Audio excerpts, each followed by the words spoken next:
भारत में दो मेन ग्रंथ हैं, उसको इतिहास बोलते हैं, रामायण और महाभारत। तो महाभारत में 1 लाख श्लोक है और रामायण में 24,000 श्लोक है।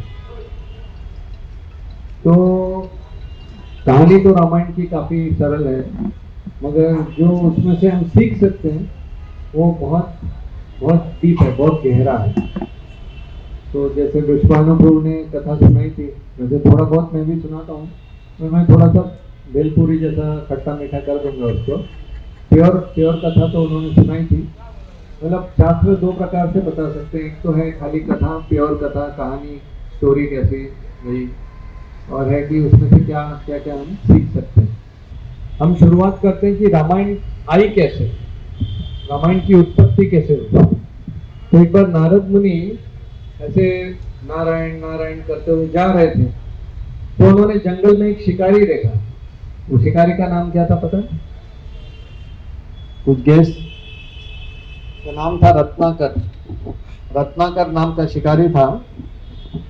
तो नारद मुनि ने देखा कि वो तो शिकारी मतलब शिकार करने का ही काम करेगा, जानवरों को मार रहा था अपने तीर धनुष बाण से।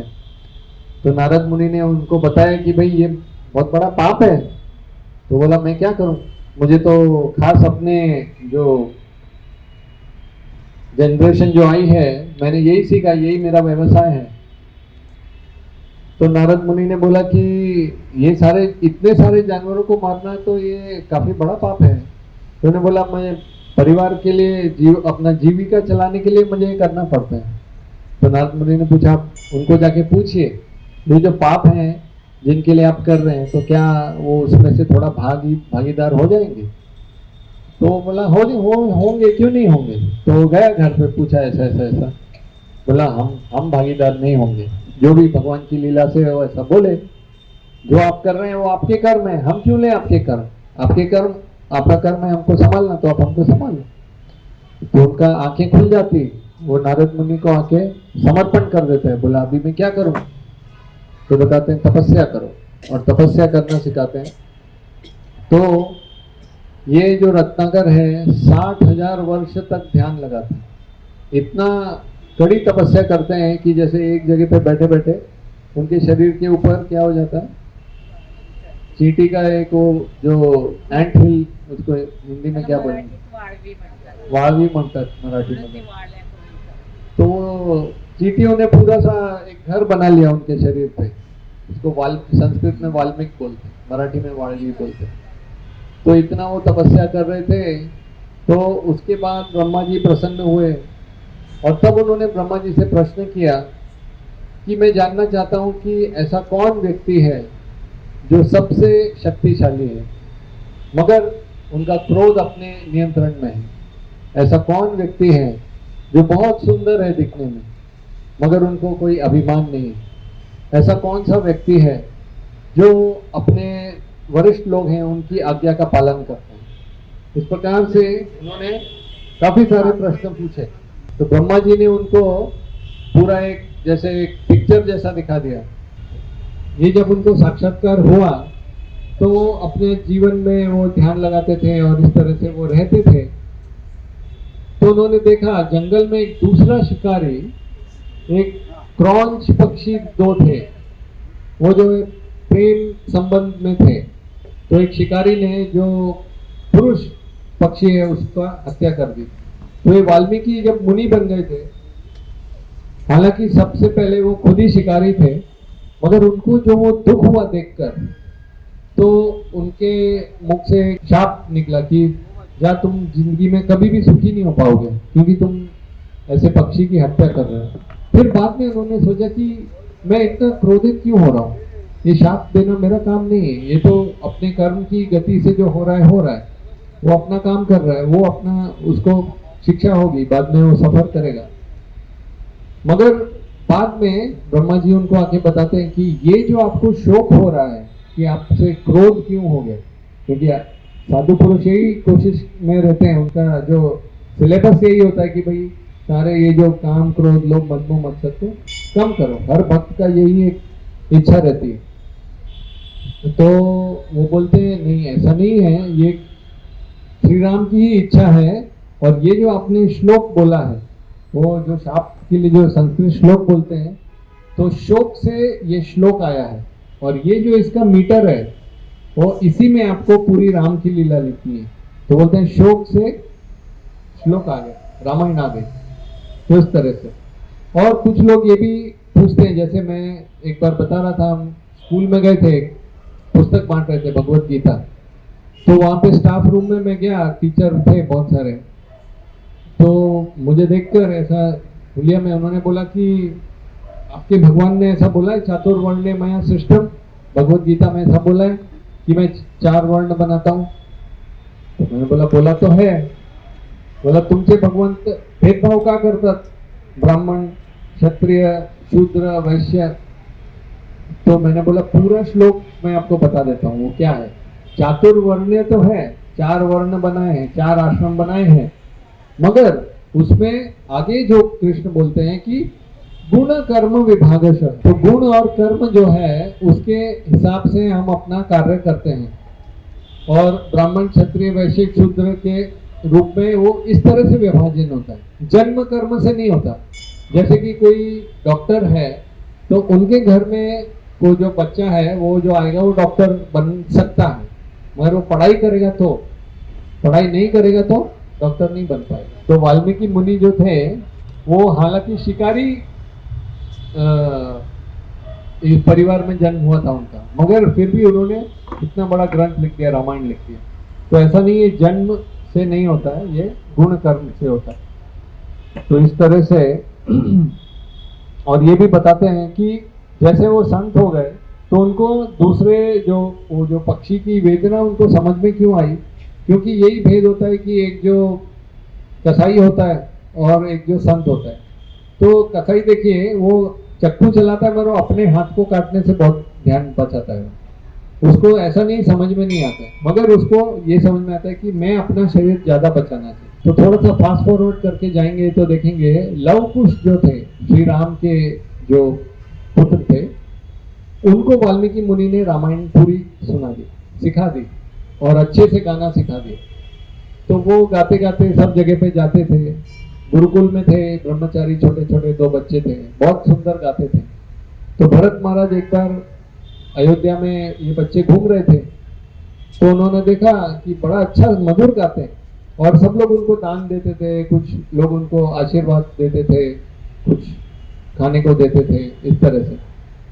एक बार एक साधु ने बोला देखिए मेरे पास आप दोनों को देने के लिए कुछ नहीं, मगर मैं आपको ये आशीर्वाद देता हूँ कि आप जो भी गा रहे हैं वो जिसके बारे में गा रहे हैं वो खुद स्वयं सुनेंगे, आपसे ही सुनेंगे। ये बहुत बड़ा आशीर्वाद दे रहे थे। श्री राम के बारे में वो गा रहे थे। तो भरत महाराज श्री राम जी के पास आए और बोला कि ऐसा ऐसा है, बहुत अच्छा गाते हैं और ऐसा लग रहा है आप ही की कहानी गा रहे हैं, ऐसा लग रहा है बोलते। तो श्री राम जी बोलाते हैं अच्छा बुलाइए। तो पूरा ऐसी सभा बना लेते हैं, सब लोग आके बैठ जाते हैं और लव कुछ अच्छे से गा रहे होते हैं। तो ऐसा बताया जाता है कि श्री राम बड़े ऊंचे सिंहासन पे बैठे थे और 18 स्टेप्स के ऊपर में बैठे थे, पर हर एक आध घंटे में एक सीढ़ी वो खुद भी इतने आकर्षित हो गए वो लीला से कि वो एक सीढ़ी उतरते उतरते उतरते एक समय पे वो बाकी जो साधारण सब लोगों के साथ में जाके बैठ गए और उनको इतना मजा आ रहा था, वो ऐसे कभी हाथ मार रहे हैं, कभी एक दूसरे को, उनको ये नहीं समझ में आ रहा कि ये श्री राम है स्वयं साइड में। और आचार्य बताते हैं कि भगवान के कई अवतार हैं, अद्वैतम अच्युतम अनादिम अनंत रूपम, ऐसा करके बताते। तो उसमें से एक है ये रामादि मूर्तिषु कला नियमिन तिष्ठा, ये श्री राम भी एक भगवान के अवतार हैं। एक बार की बात है, ये मारीच के बारे में जो कहानी आती है कि जब मारीच आया तो सीता देवी ने बोला कि ये ऐसा स्वर्णिम मृग है और उसको आप लेके आइए, अभी तो हमारा वनवास पूरा होने वाला है, 13 वर्ष तो हो ही गए हैं, तो हम उनको अपने राज्य में रखेंगे, एज अ पेट बोल के रखेंगे, सुंदर मृग है। मगर वो मारीच था, उसको रावण ने भेजा था। पहले तो वो डर रहा था क्योंकि श्री राम ने पहले ही उनको एक बार 800 योजन समुद्र में एक तीर से आगे भेज दिया था, तो वो इतना डर गया था कि वो सोचता था कि कोई र से भी कुछ बोलता था तो उनको डर लगता था कि राम तो नहीं बोलने वाले, और वो एक तरह से सन्यासी ले लिया था, साधु बन गया था वो। तो मगर उसने सोचा कि अब ये रावण धमकी दे रहा है मारने की तो करना पड़ेगा करके वो सेवा में चला जाता। तो सीता देवी बोलती है श्री राम को, तो श्री राम जी जाते हैं तो मगर लक्ष्मण को बोलते हैं कि आप ध्यान रखना। मगर एक समय पे जब श्री राम उनको पकड़ने को जाते हैं तो वो चिल्लाता है, हे लक्ष्मण, हे सीते, हाँ लक्ष्मण। तो सीता देवी को बड़ा भय होता है कि श्री राम किसी दुविधा में है और लक्ष्मण को जबरदस्ती भेज देती। तो और लक्ष्मण बोलते नहीं, वो तो पूर्ण पुरुषोत्तम भगवान है, उनको कोई तकलीफ नहीं हो सकती। मगर सीता देवी उनको ऐसे कटु वचन बोल देते हैं। तो उस समय पे लक्ष्मण बोलते हैं, देखिए मुझे पता है कि जब मैं वापस आऊंगा तब आप इधर नहीं रहोगे। तो एक लक्ष्मण रेखा बना के जाते हैं, और जब लक्ष्मण वहां पर पहुंचते हैं श्री राम के पास, तो श्री राम उनको बोलते हैं कि मैंने आपको क्या बोला था कि सीता देवी के साइड से जाना नहीं, तो वो छोड़ के चले गए। शास्त्रों में एक श्लोक आता है, लक्ष्मणों लक्ष्मी संपन्ना। लक्ष्मण की लक्ष्मी क्या थी, वैसे तो जंगल में ही थे, सब वनवासी थे, सब वलकल वस्त्र पहने हुए थे, तो उनकी लक्ष्मी थी सेवा। वो रात को सोते भी नहीं थे, पर्ण कुटी बनाते थे, फूल फल इत्यादि लेके आते थे, रसोई करते थे, कुकिंग करते थे और रक्षा करते थे श्री राम और सीता देवी की। तो उन्होंने ऐसा नहीं सोचा कि देखिए कि इधर एक तरफ सीता देवी है, वो मेरे चरित्र पे प्रश्न चिन्ह डाल रही हैं, और श्री राम है वो मेरे क्षमता पे प्रश्न चिन्ह कर रहे हैं। मैं 13 साल से रात भर सोया भी नहीं, इतनी सेवा कर रहा हूँ। तो इस संबंधों में एक बहुत महत्वपूर्ण चीज है कि कभी कभी वो जैसे मराठी में बोलते हैं ना, तड़ पायाची आग डोक्याला जाणे, तो वो इतना क्रोधित, वो ऐसे उनका जो चरित्र ऐसे बताया जाता है, एंग्री यंग मैन जैसे थे वो। जैसे अगर आपको याद होगा कि जब भरत आ रहे थे श्री राम को वापस बुलाने के लिए अयोध्या में, तो बड़ी सेना लेकर आए थे। तो लक्ष्मण जी तुरंत एक पेड़ के ऊपर जब चढ़ के उन्होंने देखा कि ये भरत आ रहे हैं, तो उनको ऐसी गलतफहमी क्या हुई कि भरत संतुष्ट नहीं है कि आपको वनवास भेजकर 14 वर्ष, तो अभी वो आपके ऊपर अटैक करने के लिए आ रहे हैं, आक्रमण करने के लिए आ रहे हैं। तो मैं अभी पूरा, वो क्रोधित हो गए थे। तो श्री राम ने बोला शांत शांत, ऐसा उनको। ऐसे ही एक बार वो सुग्रीव के पास भी गए थे कि तुम मदद नहीं कर रहे हो, बहुत क्रोध, वो जल्दी क्रोधित हो जाते थे। मगर इस समय उन्होंने क्रोध नहीं किया, उन्होंने पॉज बटन दबा दिया, पॉज जैसे हमारा MP3 प्लेयर में। तो कि कई बार जीवन में ऐसा होता है कि हमें ऐसा परिस्थितियां आती है कि बड़ा मुश्किल हो जाता है अपने आप पे नियंत्रण कर पाना। मगर उस समय पे उन्होंने ये सोचा कि हमारा संबंध कितने समय से है और इतना प्रेम संबंध है, तो उसको हम क्यों एक क्षण के इसके लिए समाप्त कर दें इस तरह से। और तो ये लक्ष्मण की जी की उनकी ये थी गुण था। और भरत जी के बारे में बताया जाता है कि उनके गुण के बारे में बताया जाता है, भार वहति इति भरत। तो जैसे वृषभानु प्रभु उस दिन समझा रहे थे कि जब श्री राम का राज्य अभिषेक होने वाला था, अनाउंसमेंट हो गई थी, यहाँ तक कि जब दशरथ महाराज ने अनाउंसमेंट किया कि श्री राम को अभी राज्य देंगे, तो बहुत जोर से हरि बोल हुआ। तो दशरथ महाराज थोड़े से ये हो गए कि मैं इतना खराब राज्य चला रहा था कि आपने इतना जोर से हरि बोल किया। बोला नहीं, आप बहुत ही अच्छा राज्य चला रहे थे, मगर श्री राम है ही ऐसे, इतने गुण वाले हैं कि उतना जोर से हरि बोल हो ही गया, हम रोक नहीं पाए। तो बोले ठीक है। फिर उसके बाद मंथरा जो थी, हम सबको कहानी तो पता ही है, तो मंथरा का दिमाग में मशीन चालू हो गई और वो कैकेयी के पास जाके बताने लगी कि ये आपको पता है राज्य में क्या चल रहा है। बोला हाँ मुझे पता है, श्री राम का राज्य अभिषेक होने वाला है। तो बहुत खुशी से एक हार देती है मंथरा को कैकेयी। बहुत उनका प्रेम था, कौशल्या से भी अधिक प्रेम था श्री राम के प्रति, मगर वो हार फेंक देती है मंथरा। मंथरा को बताया जाता है जैसे बुरा संग, गलत संग करने से क्या प्रभाव होता है। तो वो उनको समझाती है, देखिए अगर श्री राम राजा बनेंगे तो उनकी माता कौशल्या जो है वो राजमाता के नाम से जानी जाएंगी और उनका बड़ा आदर सत्कार होगा और आप नंबर 2 पे आ जाएंगे, पहला नंबर कौशल्या का होगा, उनका ही बात चलेगा। और वो मन में सोच रही थी कि आप 2 नंबर पे तो मैं आपकी दासी हूँ, तो मेरे भी ज़्यादा कोई वैल्यू नहीं रहेगी।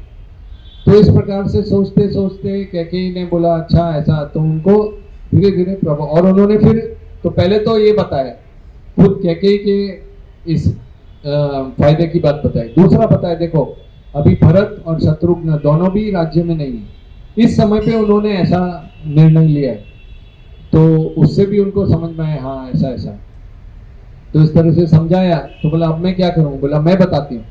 उन्होंने बताया कि एक बार दशरथ महाराज ने जो 2 वर बोला था तो वो 2 वर मांग लो, उसमें आप मांगो कि भरत को राज्य दिया जाए और श्री राम को वनवास। तो श्री राम को वनवास तो दशरथ महाराज तो जब सुनते हैं तो पहले तो ऐसा बताते हैं कोप भवन में एक भवन होता था जहाँ पे गुस्सा करना है तो एक कमरे में जाके बैठ गई जाती हूँ। दशरथ महाराज आते हैं फिर देखते हैं तो बोलते हैं अभी तो राम का राज्याभिषेक होने वाला है। ऐसे तो बहुत लंबा बता सकते हैं, मगर तो जब वो शोकाकुल हो गए और श्री राम आए अगले दिन मिलने के लिए कैकेयी से, तो कैकेयी ने बोला कि आपके जो पिताश्री हैं उनकी कुछ इच्छा है आप पूछिए। तो दशरथ महाराज तो कुछ बोल ही नहीं पा रहे थे। मैं बोला मैं बता देती हूँ कि आपको वनवास जाना है और भरत को राज्य देना है। तो श्री राम बोले उनका वैसे ही मुद्रा, उन्होंने बोला इसमें वर मांगने की क्या जरूरत है, आप ऐसे ही मुझे बता देती मैं खुद ही चला जाता वनवास, उसमें इतना उनको दुखी करने का, दशरथ महाराज को दुखी करने की कोई आवश्यकता नहीं थी। तो फिर श्री राम फिर उनको सीता देवी लक्ष्मण मिलते हैं, सीता देवी मिलती हैं, तो सीता देवी बोलती है देखो मैं भी आपके साथ आऊंगी। तो वो बोलते नहीं आप तो राजकुमारी हो, बचपन से आपने इतना नहीं जंगल का वास नहीं देखा होगा। तो थोड़ा क्रोधित हो जाती है। वो एक श्लोक में बोलती है कि मुझे लगता है कि मेरे पिताजी जो जनक महाराज हैं उन्होंने मुझे कोई स्त्री से मेरी शादी की है, क्योंकि वो मेरी रक्षा करने में समर्थ नहीं है, वो मुझे अपने साथ नहीं ले जा सकते, वो डरते हैं। तो इस तरह से उन्होंने इनडायरेक्टली बोला कि मैं आपके साथ जाऊंगा। ठीक है। फिर लक्ष्मण के पास गए, लक्ष्मण ने बोला मुझे भी साथ में जाना है, जहाँ पे भी सेवा करनी है। तो इस तरह से आगे आगे कहानी बढ़ती है।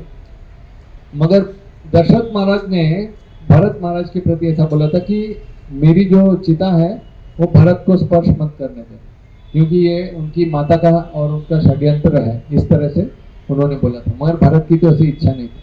तो ये जो भार वहती थी भरत, ये जगह जगह पे आपको देखेंगे। तो भरत जब वापस आते हैं तो अपनी माता से मिलते हैं, तो माता बोलती है कि अब आनंद के दिन आ गए, अब तुम्हें राज्य मिलेगा।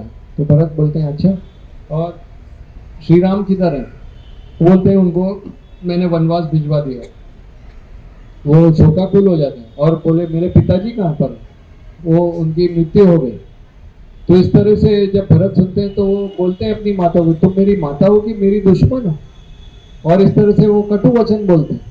तो ऐसा कई बार होता है कि साधु संत हो तो कभी कभी कड़क व्यवहार करते हैं या कटु वचन बोलते हैं, मगर वो उस प्रकार से, जैसे कि कोई डॉक्टर है वो जब ऑपरेशन करता है तो थोड़ा दर्द होता है, मगर उससे पेशेंट का जो मरीज है वो ठीक होता है। तो इस तरह से वो कैकेयी से व्यवहार करते हैं। कौशल्या माता के पास जाते हैं प्रणाम करने के लिए, तो कौशल्या माता उनको आशीर्वाद देने वाली होती है, मगर बोलती तो ये तो आपको तो पता ही होगा ये आपकी क्या योजना है, अभी आप सफल हो गए उसमें, तो बहुत अच्छा लग रहा होगा आपको। तो वो रोते हुए कौशल्या के माता के चरणों में गिर जाते हैं, बोलते हैं मेरा ऐसा मुझे पता भी नहीं कि ये क्या इरादा था मेरी माँ। तो इस प्रकार से उनको हर पग पग पे उनकी परीक्षा ली जाती है। फिर वो अगले दिन जो वशिष्ठ मुनि होते हैं तो सो के उठते हैं, तो एक शहनाई जैसा एक राजा का जो आवभगत की जाती है वो बजाया जाता है। तो भरत उठते बोलते उनको बिल्कुल आनंद नहीं आता, बिल्कुल पसंद नहीं आता उसमें। वो बोलते हैं ये क्यों बजाया जा रहा है, मेरे लिए नहीं है, ये श्री राम के लिए बजना चाहिए। तो वशिष्ठ मुनि देखते हैं ये पहला टेस्ट था कि इनको सही में राज्य नहीं चाहिए। अगले दिन वो जब इसमें आते हैं, उनके महल में आते हैं जहाँ पर राजा का जो ये होता है एडमिनिस्ट्रेशन में, तो वहां पे भी उनका बहुत अच्छा आदर सत्कार करते हैं राजा की तरह से। तो बोलते हैं नहीं, ये सब मेरे लिए नहीं है। और फिर भरत बोलते हैं, सुमंत्र जो उनका जो सेनापति होते हैं, कि रास्ते अच्छे से बड़े कर दो और हम सब लोग मिलके श्री राम जी को वापस लेकर आएंगे। और जब वो जाते हैं तो बीच में कई प्रकार से तो अलग अलग लोग उन पे विश्वास नहीं कर पाते। केवट जो होता है, केवट भी उनको जो उनके पास 500 नौका होती है, नाव, तो वो उनको लेके जाते हैं, मगर उससे पहले वो पूछते हैं कि आप राम को हानि करने के लिए तो नहीं जा रहे हैं। तो भरत फिर से उनके अश्रु बहते हुए बताते हैं कि ये इसमें मेरा कुछ हाथ नहीं है, ये माता कैकेयी ने किया था। तो इस तरह से भार वहती थी भरत। अच्छा, अग्नि परीक्षा के बारे में कुछ बताना चाहूंगा। कई लोग बोलते हैं कि ये सीता देवी के साथ बहुत अन्याय हुआ, और एक तरह से देखा जाए तो है भी, मगर उसमें सीखने लायक बहुत कुछ है। ऐसा बताते हैं, एक समय पे इंद्र ने नारद के पास गए और उन्होंने बोला कि हम देखेंगे कि कौन ज्यादा शक्तिशाली है, विष्णु या शिव। तो आप नारायण के पास जाइए और उनको बोले कि आपको शिव जी के साथ युद्ध करना है। और ये स्वयं शिव जी के पास जाते हैं और बोलते हैं कि ऐसा ऐसा आपको कंपटीशन करना। तो शिव जी बोलते हैं मैं तो वैसे ही उनका दास हूँ, कहाँ मैं उनके सामने ये, पर फिर भी आपकी इच्छा है तो विश्वकर्मा जी 2 धनुष बनाते हैं एक से, और वो बहुत शक्तिशाली, एक शिव चाप और एक विष्णु चाप। तो युद्ध प्रारंभ होता है और कुछ ही मिनटों में 30 सेकंड के अंदर अंदर शिव जी हरे कृष्णा बोल देते हैं, बस मैं नहीं जीत सकता हूँ आपसे। तो वो जो एक धनुष बचता है वो जनक महाराज के पास आता है, शिव धनुष।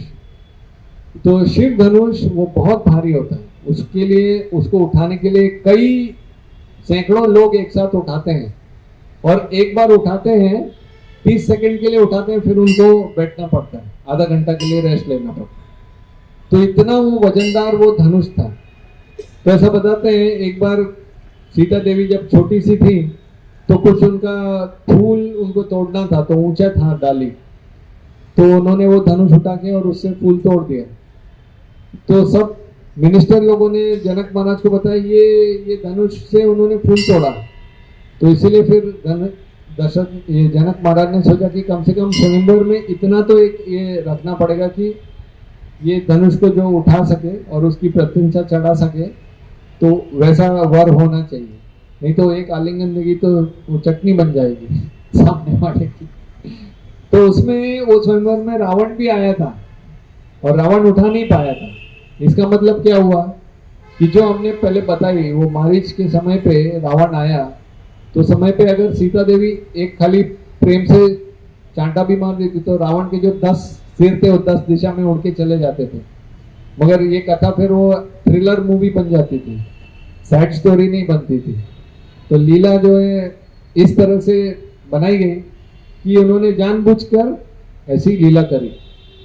अच्छा, उसमें भी एक बहुत बड़ी बात आती है कि जब ये 30वां दिन हो गया, लड़ाई जब चालू हुई, तो सीता देवी ने भी एक शर्त रखी थी कि 30 दिन के अंदर अंदर अगर श्री राम नहीं आए तो फिर मैं प्राण त्याग दूंगा।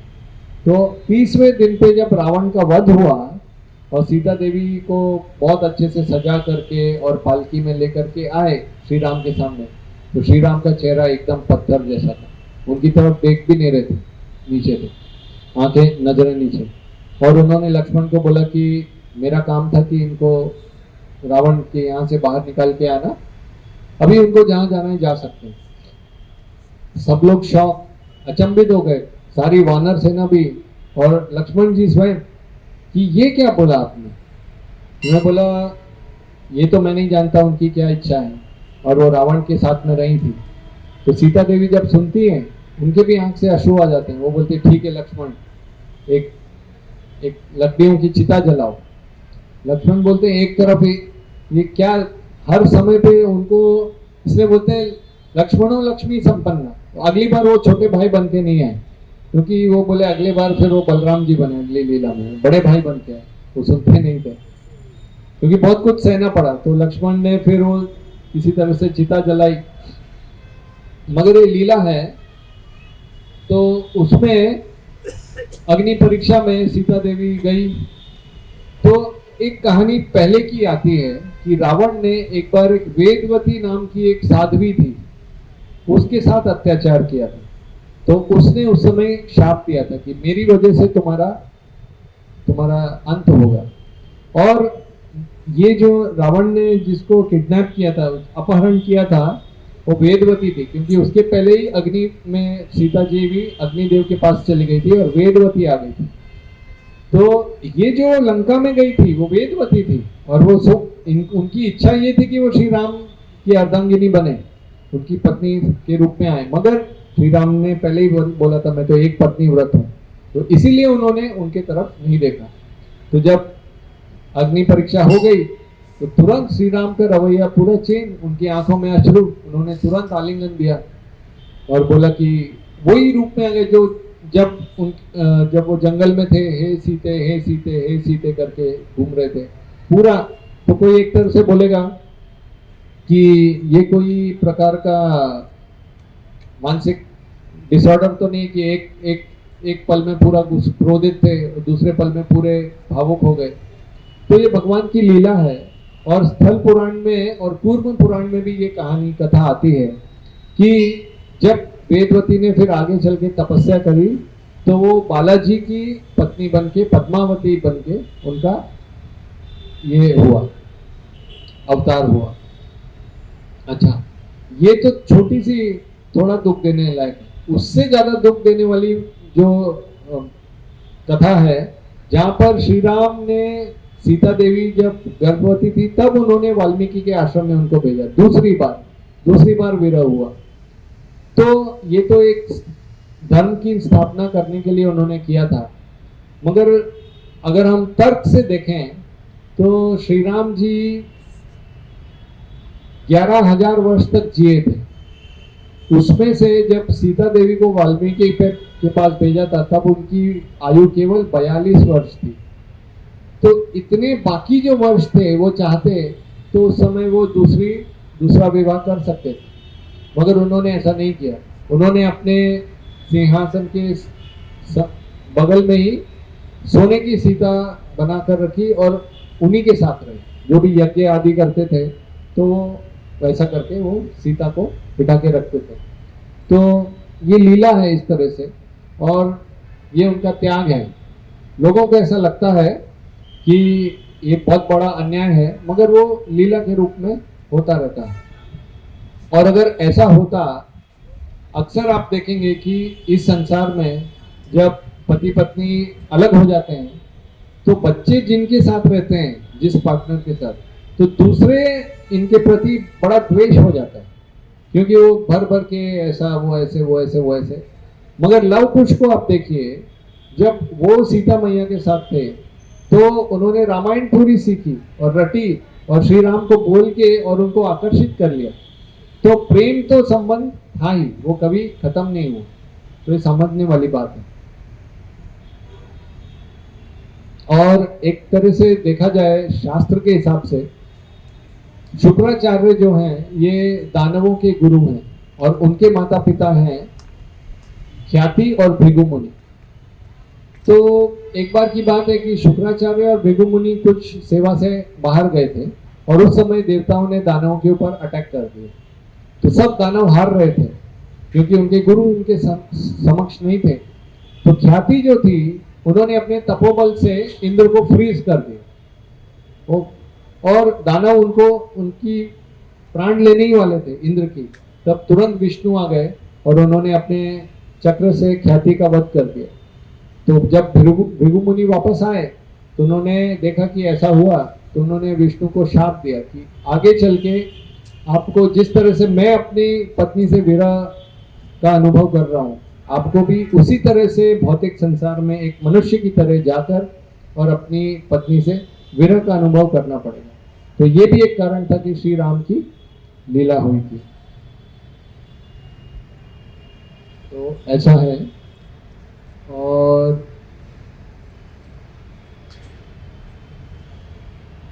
कुछ सीखने लायक बातें ऐसी हैं कि जब श्री राम अयोध्या से गए तो तब गए जब अयोध्यावासी सो रहे थे। तो इसीलिए हमको भी ये देखना चाहिए कि हम भक्ति में हमेशा ध्यान पूर्वक अपनी साधना करते रहे।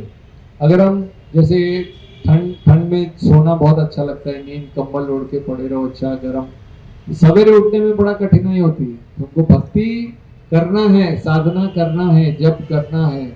अगर हम ध्यान पूर्वक रहेंगे तो श्री राम हमारे साथ रहेंगे, नहीं तो हम सोते रहेंगे तो श्री राम चले जाएंगे। शूर्पणखा जब आई थी, ये तो कथा आप लोगों ने एक दो दिन पहले ही सुनी होगी। शूर्पणखा आई तो उन्होंने श्री राम को देखकर बोला कि मैं आपसे विवाह करना चाहती हूँ। श्री राम ने उनको बोला कि देखो मैंने तो एक पत्नी व्रत स्वीकार किया है, तो आप लक्ष्मण के पास जाइए। तो वो लक्ष्मण के पास गई तो लक्ष्मण ने उनको समझाया कि मेरे बड़े भाई तो श्री राम हैं और उनकी पत्नी है सीता और मैं छोटा भाई हूँ, तो आप जो है स्वामी नहीं बन सकते हो। आपको मैं तो नौकर हूँ, नौकर की पत्नी नौकरानी, वैसा बनना पड़ेगा। तो उनको समझ में आया शूर्पणखा को कि ये सीता की वजह से बहुत प्रॉब्लम हो रहा है, तो सीता को उस पर आक्रमण करने गई। तो तुरंत श्री राम ने लक्ष्मण को बोला कि इनके कान और नाक काट दो। तो ये घटना घटी थी जिस जगह पे, तो वो उसका जगह का नाम हुआ नासिक। तो उसके बाद शूर्पणखा रावण के पास गई और उनको पता था कि रावण जो है वो दशानन वो बहुत कामुक व्यक्ति है। तो उन्होंने सीता की सुंदरता का वर्णन किया रावण के सामने, और फिर रावण आया और उसने सीता का अपहरण करने का प्लान बनाया। किष्किंध में भी बताया जाता है कि सुग्रीव को पहले थोड़ा सा डाउट था कि श्री राम रावण से जीत पाएंगे कि नहीं, क्योंकि वो मनुष्य के जैसे दिखते थे। मगर उन्होंने जब श्री राम ने वाली का वध किया तब उनको समझ में आ गया कि हाँ। और उतना ही नहीं, 8 या 9 ऐसे साल के पेड़ थे, बड़ा मजबूत लकड़ी होती है उनकी। तो श्री राम ने एक ऐसा बाण चलाया तो वो सभी वृक्षों को भेदता हुआ वो बाण घूम के और आके उनके तुनीर में वापस आ गया। तो उन्होंने देखा इनके बाणों में बड़ा तेज है। और ऐसा बताते हैं जब हनुमान जी को सीता मिल गई अशोक वाटिका में, तब वो जब श्री राम के पास आते हैं तो वो ये नहीं बोलते कि सीता मिल गई, क्योंकि राम का विरह इतना था, वो अगर सीता बोलते तो मिली या नहीं मिली उसमें भी उनको दुख हो जाता था, शायद प्राण त्याग देते थे। तो वो जैसे इंग्लिश में हो जाता है मिली सीता मुझे, ऐसे बोले। वो ऐसे नहीं बोले मुझे या सीता, पहला नहीं बोला, मिली फिर सीता मुझे। तो श्री राम ने बोला देखो अभी तो मेरे पास कुछ नहीं है, मैं केवल तुमको अपना आलिंगन दे सकता हूँ। इस तरह से हनुमान जी को आलिंगन दिया। और फिर ऐसा बताते हैं युद्ध के दौरान विभीषण के बारे में ऐसा बताते हैं, हालांकि वो रावण के भाई थे, तो लंका के बीच में रहते हुए उनके घर पे सब राम राम राम ऐसे लिखा हुआ था। तो एक बार किसी ने रावण को बताया कि ये आपके भाई हैं, आपकी ये स्वर्ण की आपके राज्य में आपकी लंका में घर बनाए हुए हैं और उनके घर पे राम राम राम लिखा हुआ है, ऐसे कैसे? तो वो रावण बुलाते हैं, अच्छा विभीषण को बुलाते हैं, क्या बात है तुमने मेरे राज्य में रहते हुए राम का नाम लिखा? बोला नहीं, रा से रावण म से मंदोदरी। तो इस तरह से उन्होंने, जो भक्त होता है वो बड़ा चतुर होता है, किसी भी वातावरण में वो किसी न किसी प्रकार से भक्ति कर लेता है। तो वो रावण खुश हो गया, हाँ तो ठीक है, कोई बात नहीं, रा से रावण म से मंदोदरी। तो यही विभीषण एक समय पे जब रावण को हिदायत देते हैं कि आप सीता को वापस कर दीजिए राम को, नहीं तो आपका अंत निश्चित है। तो रावण उनको बहुत क्रोध से देखता है। तो विभीषण बोलते हैं आप यहाँ पे रहना ठीक नहीं। तो अपने 3 सहचरों के साथ वो समुद्र पार करके वायु मार्ग से श्री राम के पास आते हैं और उनकी शरणागति को स्वीकार करते हैं। हालांकि सुग्रीव और बाकी वानरों को ऐसा लगता है कि ये ऑपोजिट पार्टी के हैं, तो शायद विश्वासघात हो सकता है, पर श्री राम स्वीकार करते हैं। एक बार कोई उनको श्री राम को पूछता भी है कि समझ लीजिए कि अभी रावण आपको समर्पण कर दे, तो विभीषण को तो आपने लंका देने का वायदा कर दिया है, तो फिर रावण को क्या कौन सा जगह देंगे? तो श्री राम बोले कि मैं उनको अयोध्या दे दूंगा। तो उन्होंने बोला कि अयोध्या तो अपने भरत को दे दिए, तो भरत को क्या देंगे? तो श्री राम ने बोला मैं भरत को अपना साकेत धाम दे दूंगा, जो आध्यात्मिक धाम है। तो बोले फिर आप कहाँ जाएंगे? बोला मैं भरत के घर के बाहर रहकर उनकी सेवा करूंगा। तो इतना राम का, इसलिए एक श्लोक भी आता है, सकृत एव प्रपन्नोयम तवास्मि इति याचते अभयम सदा तस्मै एतद व्रतम इति मम। तो बोल रहे कि सकृत एव प्रपन्नोयम, थोड़ा भी, सकृत मतलब थोड़ा सा भी कोई अगर मुझे समर्पण कर देता है और मुझे केवल बोलता है तवास्मि, मैं आपका हूँ, भगवान को अगर कृष्ण को या राम को कोई बोल देता है कि मैं आपका हूँ, तो अभयम सदा तस्मै, मैं उसको अभय प्रदान कर देता हूँ। और इस तरह से ये मेरा व्रतम मम, ये मेरा व्रत है। तो ये श्री राम का व्रत है। बाकी कहानी तो हमको पता ही है कि किस तरह से सेतु बनाया था, और सीखने लगे उसमें। एक सेतु के बनाने के समय पे एक बार एक जैसे गिलहरी थी, वो छोटे छोटे ऐसा मिट्टी डाल रही थी, तो हनुमान जी आए, बोले साइड में हो जाओ, मैं इतना बड़ा बड़ा पत्थर डाल रहा हूँ, तुम इतना छोटा छोटा मिट्टी का डाल के क्या मतलब है? तो श्री राम ने बोला नहीं, ऐसा मत करो, वो भी सेवा कर रही। तो सेवा कोई बड़ी नहीं छोटी नहीं, अपनी अपनी यथाशक्ति, यथाशक्ति सेवा करते रहना चाहिए। जैसा हम कर सकते हैं वैसा करने से भगवान खुश हो जाते हैं। फिर उसके बाद जब रावण का अंत होता है, तो विभीषण को श्री राम जी बताते हैं कि उनका अंतिम संस्कार करो। तो विभीषण बोलते हैं मैं नहीं करूंगा, ये तो राक्षस था। मगर श्री राम समझाते हैं एक बार किसी की मृत्यु हो जाती है तब उससे वैर नहीं रखना चाहिए, उसका अच्छे से अंतिम संस्कार कर दो। जब ये हमारा राम जन्मभूमि का केस चल रहा था, तो 5 जज की एक बेंच वो निर्णय ले रहे थे। तो राम भद्राचार्य करके एक संत हैं, वो बचपन से उनकी नेत्र नहीं है, तो उनका अभी उनकी उम्र 75 वर्ष की है। तो ऐसा बताते 300 लॉयर एक साथ थे, और जो अपोजिट पार्टी के लॉयर थे, उन्होंने, जो वकील थे, उन्होंने पूछा, कई ऐसे ऐसे प्रश्न पूछे कि साधारण व्यक्ति विचलित हो जाता था और वो बात कर नहीं पाता था। उन्होंने जैसे उनको पूछा, श्री रामचरित मानस जो है वहां पे कहाँ पे राम जन्मभूमि का उल्लेख किया हुआ है? तो तुरंत राम भद्राचार्य जी जो थे, उन्होंने जो चौपाई में राम जन्मभूमि के बारे में लिखा है वो बोल के लिखा है। इस तरह से उन्होंने तकरीबन 441 अलग अलग प्रूफ उन्होंने दिए, उसमें से 437 कोर्ट ने स्वीकार कर लिए इस प्रकार से, और वो अभी तक 230 किताबें लिख चुके हैं।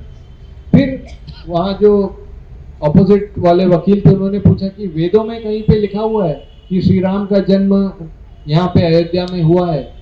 तो उन्होंने तुरंत बोला, अथर्ववेद के 10वें स्कंद में दूसरे मंत्र के 31वें अनुवाद में ये लिखा हुआ है, और उन्होंने वो बोल के दिखा दिया। तो जो वहाँ पे जो जज थे, मुस्लिम जज भी थे 5 में से एक, तो उन्होंने बोला कि आप साधारण व्यक्ति नहीं हैं, आप सही में बहुत विशेष व्यक्ति हैं, अद्भुत व्यक्ति हैं, आप संत हैं।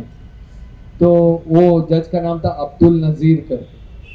तो इस तरह से ये बहुत अच्छे हैं। और एक बार केस ऐसा आया कि श्री राम है कि नहीं, ऐसे कोई व्यक्ति है कि नहीं, तो उन्होंने बताया कि उन्होंने लेटर लिखा कि गुरु ग्रंथ साहिब जो है उसमें 5600 बार श्री राम का नाम आया हुआ है। अभी आप बताइए राम है कि नहीं? तो ऐसे ऐसे उन्होंने प्रूफ दिए कि जो उनकी चुप्पी हो गई बाकी सामने वालों की। एक बार इंदिरा गांधी ने उनको बोला कि आप इतने बड़े संत हैं तो हम आपकी आंखों को ऑपरेशन करा के ठीक कर देते। उन्होंने बोला कोई आवश्यकता नहीं, जैसा भगवान ने मुझे रखा है मैं उसी में खुश हूँ, और मुझे ये दृष्टि न होने की वजह से कोई जो समस्या है मैं उसको सब पार कर चुका हूँ, क्योंकि मैं भगवान की भक्ति कर रहा हूँ इस तरह से। तो रामायण से हम ये सीख सकते हैं कि कई प्रकार की चुनौतियां आएंगी, जैसे कि भागवतम में श्लोक आता है कि पदम पदम यत विपदाम न तेषाम, या इंग्लिश में एक सिंग बोलते हैं कि, बोल के सुना देता हूँ, अर्थ समझा दूंगा। Many a slip between cup and the lip, मतलब जैसे चाय पी रहे हैं कप से तो ओंठों तक आते हैं, अच्छा वैसे चाय तो नहीं पीनी चाहिए, वैसे बता रहा हूँ, दूध पी रहे हैं जैसे, तो कप और ओंठों तक आने से पहले कई बार कई चीजें स्लिप हो सकती है, कई कुछ भी हो सकता है, तो चुनौतियां पग पर आ सकती हैं। कोई अगर अभी करोड़पति है तो भगवान न करे थोड़े समय पे रोडपति भी बन सकते हैं, वही था कोरोना में और ये शेयर बाजार के इसमें। तो जब हम दिवाली मनाते हैं और ये रामायण को पढ़ते हैं तो हमें ये समझ में आना चाहिए कि इस जीवन में समस्याएं तो आना ये अनिवार्य है, मगर हमारे मन की तैयारी होना चाहिए। ऐसा नहीं कि भक्त के जीवन में समस्या नहीं आती। आप देखिए उल्टा भक्तों के जीवन में समस्या ही समस्या आती है। प्रहलाद महाराज को देखिए, मीराबाई को देखिए, जितने भी स्वयं श्री राम कितनी सारी समस्याओं से गुजर रहे हैं। तो जब हम दीपावली मनाते हैं तो दीप जलाते हैं, लाइट जलाते हैं, तोरण लगाते हैं, उसका अर्थ क्या होता है? केवल खाली लाइटें करना। और जैसे मैं जब बचपन में पटाखे जलाता था तो मेरे पापा कभी भी मजाक से बोलते थे, जला लो पर याद रखो ये 100 रुपए का नोट जला रहे हो, तो मतलब मेरे पसीने की कमाई जला रहे हो, पटाखा फोड़ो कि नहीं फोड़ो, जलाओ जलाओ, 100 का नोट जला रहे हो, ये कैसा है? तो खैर, तो ये वो तो मजाक से मैं बोल रहा हूँ। तो दीपावली का सही अर्थ ये है कि अपने हृदय में हम अंधकार जो है उसको दूर करके और रोशनी लेकर आए। जैसे वेदों में बोला जाता है तमसो मां ज्योतिर्गमय, तमस मतलब अंधकार, तो अंधकार से हमको ज्योति में जाना है, आगे जाना है। तो श्री राम जब अयोध्या में आते हैं तो अयोध्या में आने का मतलब कि भक्ति को अपने जीवन में लाना चाहिए, अपने हृदय में लाना चाहिए, और इसी तरह से फिर राम राज्य की स्थापना होती है। तो राम राज्य जो है पहले अपने अंदर में, जैसे कि एक बार एक जो राजनीति के व्यक्ति ने हमारे गुरु से पूछा कि समाज में इतना ये यमुना में पॉल्यूशन कर रहे हैं कंपनी लोग और इतना सारे जानवरों के ऊपर अत्याचार हो रहा है, तो आपकी संस्था क्या कर रही है उसके लिए? तो गुरु महाराज ने बोला, देखिए आप जैसे पूरे बंबई को पूरा सफाई कर दीजिए, सारी नदियों को साफ कर दीजिए, पर जब तक दिल में सफाई नहीं है ना, जितना आप पूरा शुद्ध क्यों ना कर दो 100%, फिर से वो वैसे जैसा था वैसा ही हो जाएगा। तो पुनः मुशी का भाव, जैसे कि एक कहानी आती है, एक बार एक चूहा था, उसके पीछे बिल्ली भागती थी। मैं थोड़ा सा कनेक्ट करके 8 बजे तक खत्म कर देता हूँ, 7 मिनट बाकी, चिंता मत करो, घड़ी देखने की आवश्यकता नहीं। तो चूहा जो है साधु के पीछे आया, बोला कि ये बिल्ली बहुत पीछे भागती, बहुत डराती है मुझे, तो मुझे आप बिल्ली बना दो। तो साधु ध्यान लगाता, बोला ठीक है कोई बात नहीं, बिल्ली भाओ, तो बिल्ली बन जाता है। बिल्ली जो ऐसी भागती रहती है तो बिल्ली के पीछे कुत्ता भागता है, तो वो फिर आ जाती है साधु के पास, भाई कुत्ता बहुत डराता है तुम्हें, बार बार मुझे भागना पड़ता है, तो मुझे कुत्ता बना दीजिए। ठीक है कोई बात नहीं, कुत्ता भागो, तो कुत्ता बन जाता है। तो कुत्ता भागते रहता है, तो थोड़े समय पे वो फिर वापस आ जाता है। बोला अब क्या? बोला वो शेर जब दहाड़ता है तो मुझे बड़ा डर लगता है, मुझे शेर ही बना दो आप, फाइनल, बस फाइनल, अभी और नहीं मांगूंगा। तो बोलता है कोई बात नहीं, ठीक है चलो शेर भाव। तो शेर बन जाता है, तो साधु को देखने लगता है। साधु बोलता है तुम मुझे खाना चाहते हो? हाँ मुझे भूख लगी है। अच्छा, पुनः मुझे का भाव, वापस चूहा बना देता है। तो कहने का मतलब कि मतलब ये था कि जितना भी हम संसार में एडजस्टमेंट क्यों ना करें, जब तक हृदय में राम नहीं है, हृदय में भक्ति नहीं है, तो ये केवल बाहर से साफ सुथरा रहेगा, अंदर तो दुख और चिंता और टेंशन रहता ही है। तो भक्ति से क्या होता है, ऐसा भी होगा कि सामने ज्यादा कुछ नहीं है फिर भी भक्त सुखी है। सनातन गोस्वामी थे, वो केवल आटे को आग में डाल के, जो बाटी बोलते हैं, अभी बहुत फेमस हो गया वो दाल बाटी, आप इसमें नाथ द्वारा में जाएंगे तो, मगर वो है कुछ नहीं, वो खाली को आग में डालते हैं, तो वो भोग लगाते थे भगवान को। तो भगवान उनको बोले एक बार, मदन मोहन जी, कि ये बाटी दे रहे हो, ये थोड़ा नमक दे देते। तो बोले आज नमक मांग रहे हो, कल गुलाब जामुन मांगोगे। फिर बोलोगे मुझे बड़ा मंदिर चाहिए, कुछ नहीं दे सकता मैं, ये चाहिए तो ले लो। तो इस प्रकार से तो भक्त जो है अंदर से खुश रहते हैं। जीवन में कई प्रकार के चैलेंज चुनौतियां आएंगी, तो श्री राम के जीवन से और रामायण से हमको ये सीखना चाहिए कि ये कथा में बहुत कुछ सीखने लायक है और मंदिर बनाना जरूरी है, साथ में उसके जैसे श्रील प्रभुपाद बोलते थे शिक्षा देनी बहुत जरूरी है। क्योंकि देखिए अर्च विग्रह जो होते हैं, कई लोगों का ऐसा ये प्रश्न रहता है हमसे कि कई लोग पूछते हैं कि आप मूर्ति पूजा करते हैं, भगवान को आप सीमित कर दिए, आप उनको 3 फुट के और 2 फुट के नाप में बंद कर दिए। तो ऐसा नहीं है, अर्च विग्रह का भी बहुत बड़ा विज्ञान है। अगर मानेंगे तो आपको भगवान का अनुभव होगा। हम अगर कोई बोलेगा ये जो आप गणपति में तेंदुलकर गणपति और कभी वो स्पेस इसमें बना बिठा दिया, ऐसा अलग अलग कुछ भी जो मन से बना दिया या हाथ में बल्ला थमा दिया, तो ऐसा नहीं। शास्त्र पे आधारित जो विग्रह है भगवान का, अर्च विग्रह के बारे में बहुत बड़ा विज्ञान है और हमको वो समझना चाहिए। जैसे कि शास्त्र में बताते कि भगवान लकड़ी के काष्ठ के रूप, जगन्नाथपुरी में जो भगवान है वो लकड़ी के बने हुए, तो भगवान क्यों इस रूप में आते हैं? क्योंकि हमारी आंखें यही देख सकती हैं। जो चर्म चक्षु है, भूमि यानी जल, वायु, आकाश, अग्नि, धातु, पेंट, यही सब देख सकते हैं। आत्मा को हम अपनी आत्मा को नहीं देख सकते, आत्मा जो सच्चिदानंद रूप की आत्मा। तो भगवान का विग्रह जब बनाया जाता है, बड़े ही शास्त्र पे आधारित अगर विग्रह है, तो आप उनसे जब प्रार्थना करेंगे तो आपको सही में शक्ति मिलेगी, आपको अनुभव होगा कि हाँ मेरी प्रार्थनाएं पूरी हो रही। और न मानो तो जैसे लोग बोलते हैं ठीक है हम तो बम लगाने सब फूट जाएगा टूट जाएगा, आपकी भगवान रक्षा नहीं कर सकते। तो आपके लिए ऐसे ही है। वो भगवान जब कृष्ण थे, जब वो उनका जो लीला हुई उसमें वो जब जा रहे थे तो एक शरीर छोड़ के गए। तो उसमें आचार्य टीका देते हैं शरीर कैसे छोड़ के गए, भगवान का तो दिव्य शरीर है, शरीर कैसे छोड़ के गए?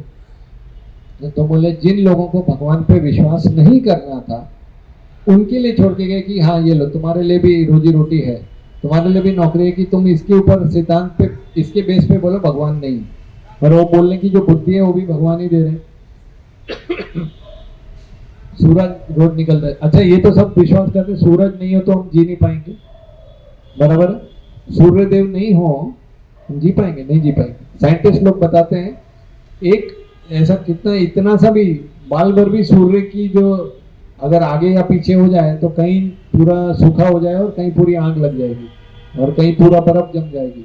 एक मूवी आई थी जियो स्टॉर्म करके। तो सब एकदम उसका हम पैसा भर रहे हैं क्या? कोई बिल दे रहे हैं? नहीं दे रहे। इलेक्ट्रिसिटी का बिल देते हैं, साउंड सिस्टम का बिल देते हैं। तो ये सब भगवान की इच्छा से हो रहा है। जो बोल रहे हैं वो भी भगवान की इच्छा से हो रहा है, जो खा रहे हैं वो भी भगवान ही पचा रहे हैं। पचामी अन्नम चतुर्विधा, गीता में श्लोक आता है। 4 प्रकार के जो खाने की वस्तुएं हैं, खाने चबाने वाला, चूसने वाला, चाटने वाला, आइसक्रीम जैसा, लेय पेय, और तो उस प्रकार से उनको पचाना मैं ही पचा के दे रहा हूँ।